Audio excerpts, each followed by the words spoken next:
Hi friends, it's Cassie. Welcome back for another video here on my YouTube channel. Today is the Trinity Stamps Sweet Shop Release video hop here on YouTube, and there is an Instagram hop, and we'll talk a little bit more about it as we go, but let's talk about the new products that we are using. I'm going to be using this brand new Sensational stamp set along with the 4-bar envelope builder. I love this, and if you're unfamiliar with what 4-bar is, it's a card that measures 3.5 inches by 5 inches when it's closed. We're also going to be using the 9x4 Autumn Rainbow paper. This stuff is beautiful, not just for autumn. Let's get into stamping. So I've got my stamp. This is the Sensational stamp. I'm inking that up with some Blackout ink by Ink on 3, stamping that down onto some Express-It cardstock. And then we're going to Copic color this. The Express-It cardstock along with the Blackout ink is a very good combination for any sort of alcohol marker coloring, so that's why I've chosen that. And I'll do my best to put all of the colors up on the screen. So as I said, this is a video hop, and I'll have all the details down below, and I'll even have a link to my Instagram down there because you're going to want to hop along and leave comments as you go, and then see all the new things that are out there.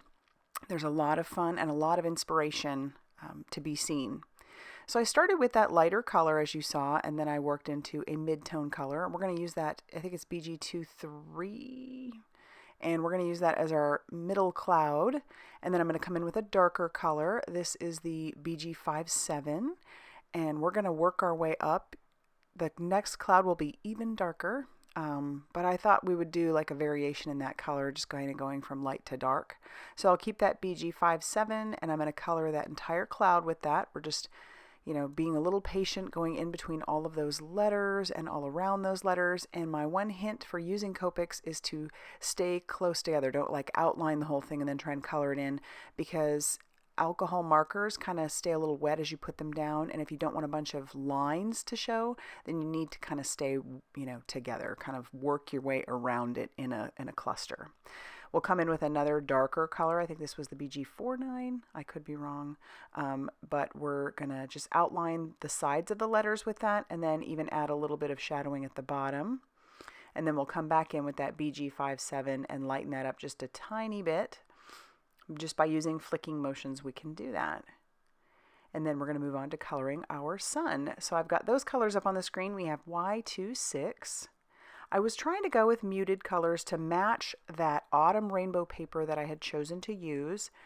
And I mean, like I said, I don't think that's just for autumn. That's just the name of it. But I love using these kind of more regal type colors any time of year.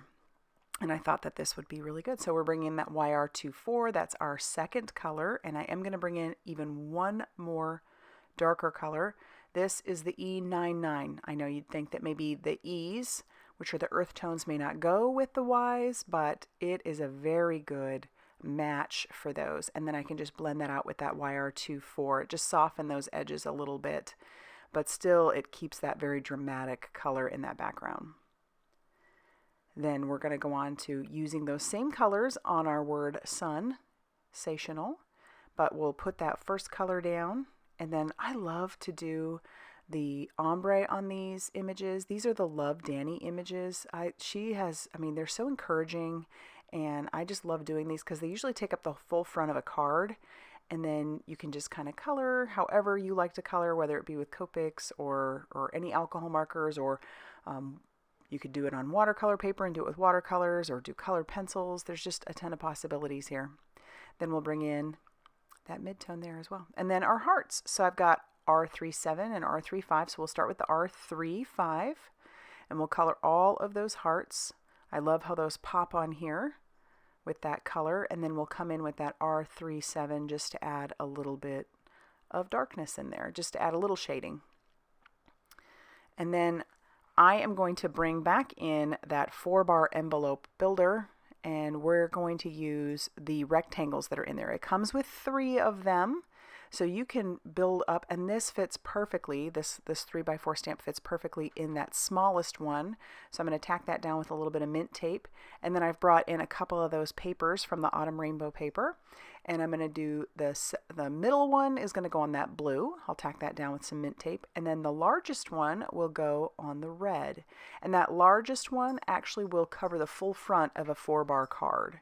So now we've run that through our die cutting machine. And what's neat about these is that they will leave a little bit of an embossed edge. And it's such a fun detail. I say that every time, but I love it. Sometimes it's those extra details that are just like, voila, you know, like, mwah, love it. So as I said, this is a 5x7, and I'm going to fold it in half, and it's going to be scored at 3.5 inches. So now that is our full 4-bar. And now I'll use my liquid glue to adhere down all of my pieces. This is a fairly simple card, and I love 3x4s because sometimes you don't have a ton to say, but you do want to send a little note. And so I love that this is now a possibility. Love it, so go grab yours.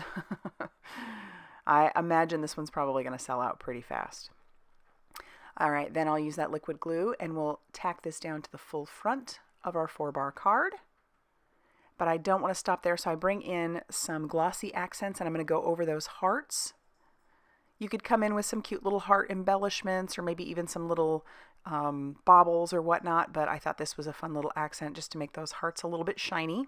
It looks cloudy now, but when it's completely dry, it'll be nice and shiny.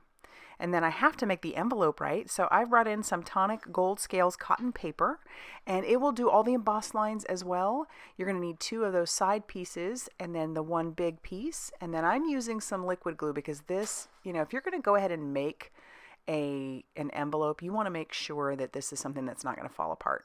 I will say that with this cotton paper like this, I will tend to cover this with like a clear envelope, and I will have those linked down below because this isn't going to go through the mail that easily. As far as like if you're going to send it through this way, you'd probably have to mark that it needs to be hand done.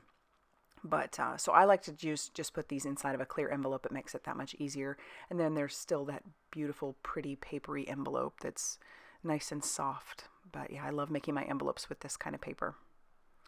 So just using that liquid glue, again, you want to use something that is going to stay together. And then once that's all done, that's going to finish off our card and envelope for today. So like I said, I'll have all the information linked down below. You're going to want to hop to the next person. Go ahead and leave comments as you go. And I hope you liked this. If you did, please hit that like button and consider subscribing if you haven't already done so. And as always, I'll see you very soon in another video. Bye, everybody.